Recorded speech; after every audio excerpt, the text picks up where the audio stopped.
look to your left, look to your right. You'll find and see that probably most of the people you're seeing, you may not have seen ever before, but we're here tonight because there's one thing that brings us together, and that's Israel.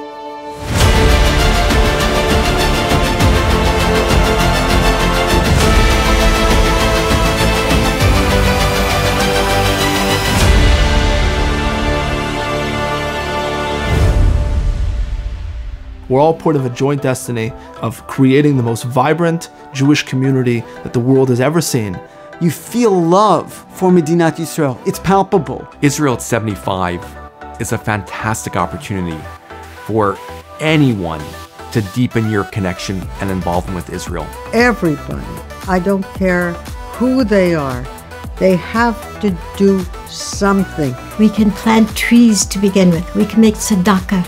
We can learn the values of loving the state of Israel and supporting Israel in any way we can. Initially, when the state of Israel was founded, and even beforehand, the major goal of Canadian philanthropists was to help establish the state of Israel. Things have evolved, thankfully, over 75 years. Israel has been a nation that faces a lot of challenge, has had hard relationships with its neighbors, has been lacking natural resources, and has managed to thrive despite all of that. We continue to be involved with Trees and Water, but we're so much more now. You start in the north of the country with the Canada-Israel Center, go to Tel Aviv, and you see the Home for Lone Soldiers that was done by Canadians. If you go make Aliyah, you're staying at Beit Canada. You're in the south and you see Canada Park.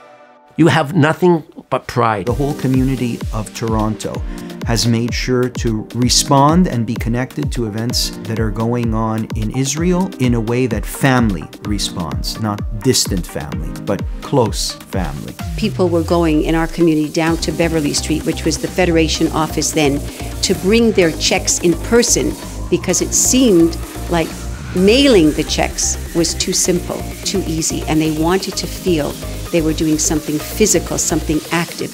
This was their way of enlisting in Israel's struggle. The number of Jews that I took out of Syria was 3,228. We are punching above our weight, and the entire world knows it. A woman who lived in Toronto said to me, "I need you to get my brother out." And he saw the El Al flight in Montreal. He fell on the floor in the airport sobbing. I'm so passionate about taking care of Jews all over the world because they are our family. One of the children that I got out, he's got 8 children now. He served in the army.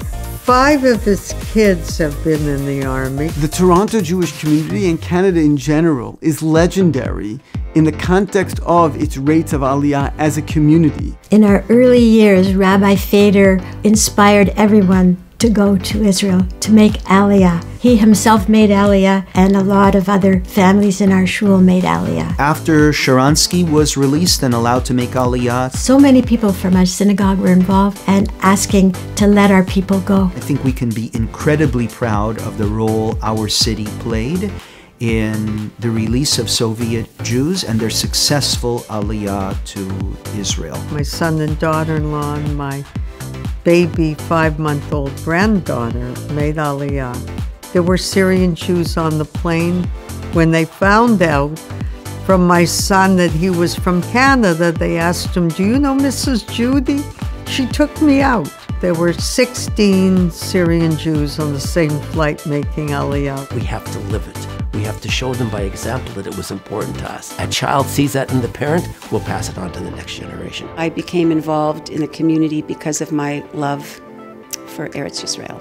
Israel can't just be some other place that I go to for a vacation. It has to be a place where our hearts are strongly bound and committed to. My stability has come from knowing that there's a country like Israel. I love my Jerusalem like I've loved no other place in the world. One of the pride and joys of our community is the number of students that go and spend an entire year in Israel. They come back on fire, inspired and energized to live committed Jewish lives in our community. Our entire staff is based on a shlichut model. It really influences our graduates to want to not only spend time learning in Israel, post-graduation, Shana Ba'aretz, and beyond, Shana Bet, etc., but even to make Aliyah. You can always tell when someone's just been in Israel. They have this light in their eye. Something about themselves has come to life. In Israel, everybody knows everybody else. Everybody's involved with everybody else.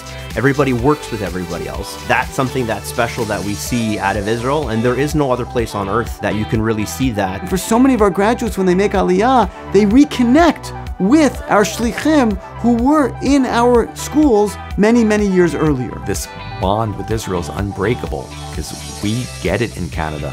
Israelis are our extended family, and we love them no matter what. Never in the history of the Jewish people did I ever feel this sense of oneness, this moment when Jews really acted as one people and one nation. We live in a country that has given us tremendous opportunities and freedom of expression and democracy.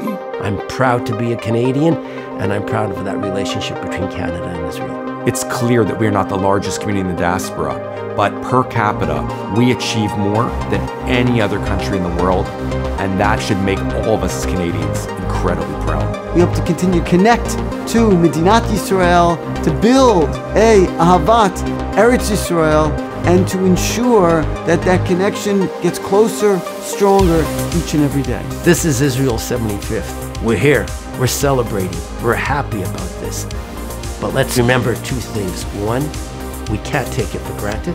It doesn't just happen. It needs a concerted effort. And second, we are truly privileged to be able to celebrate this. Think of all the generations of Jews that only dreamed, and it was a fantasy for them.